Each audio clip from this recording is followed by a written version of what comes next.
আকৌ এবাৰ আহি গ'ল গছ ৰোপণ কৰা সেই অমৃত বৃক্ষ আন্দোলনৰ গছপুলিকেইটা আৰু ধুনীয়াকৈ মাহঁতে গছপুলিকেইটা নমাইছে যিহেতুকে 6টাকৈ আহিছে এইবাৰ 6টাকৈ পুলি ৰুব লাগিব গোটত যেগৰাকীয়ে নাথাকক লাগিলে আৰু এইফালে এয়া গছপুলিখিনি নমাই আছে লগতে ময়ো অকমান সহায় কৰি দিছোঁ বাকি আমাৰ অন্য এটা ভিডিঅ'লৈ সকলোকে স্বাগতম জনাইছোঁ এতিয়া বাজিছে ৰাতি 10টা আৰু মই এটা হাতত এটা বস্তু লৈ আছোঁ মানে কি হ'ল ভিডিঅ'টো ষ্টাৰ্ট কৰিবলগীয়া হৈছে মাজত ধৰি পেলাই মই একচুৱেলি বেলেগ এটা ভিডিঅ' বনাম বুলি ভাবি আছিলোঁ কিন্তু যেহেতুকে এতিয়া মানে বাগৰাকী আপোনালোকে দেখিছিলে মিনি ব্লগত আৰু ডেইলি ব্লগত যে মই তাই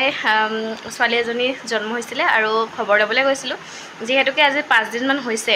আৰু সেইকাৰণে আমাৰ মানে নতুন মাসকলৰ বা মাকসকলৰে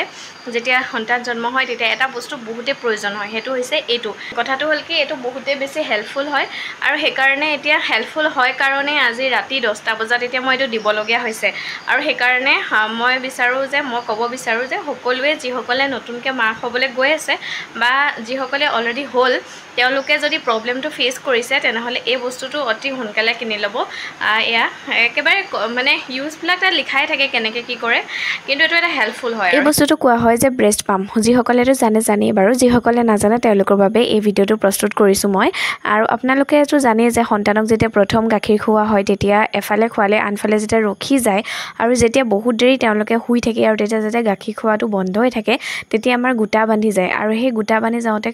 উলিয়াই দিবলৈ বহুত বেছি প্ৰব্লেম হয় তেতিয়া এই বস্তুটো দৰকাৰ হয় আৰু এই বস্তুটোৱে কিন্তু এটা বেমাৰৰ পৰা হাত সাৰিবলৈ ৰক্ষা কৰে যিটো আপোনালোকে চাগে অলৰেডি জানে মই নকলেও হ'ব গতিকে এই বস্তুটো বহুতেই দৰকাৰী আপোনালোকে লৈ ল'ব